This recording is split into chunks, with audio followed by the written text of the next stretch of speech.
জ্ঞানের রাজ্যে জ্ঞানী। প্রায় ৩০০ বছরের পুরনো এই জমিদার বাড়িটি নির্মাণ করেছিলেন বৌদ্ধ পণ্ডিত লক্ষ্মীকান্ত।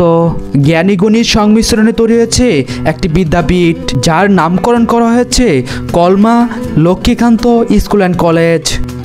এই বিদ্যাপীঠের ভেতরের পরিবেশ যেন এক টুকরো জ্ঞানের আলো ছড়ানোর বাগান।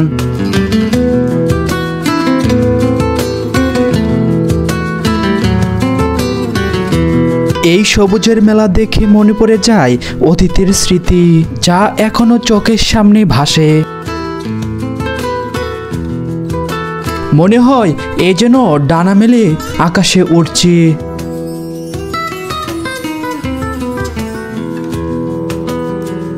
আকাশের বর্ণিল রং যেন এই জানি ডাকছে। তাই তো এই বিশাল আকাশের নিচে নিজের চিন্তাগুলো একটু একটু ছড়িয়ে দিতে চাই।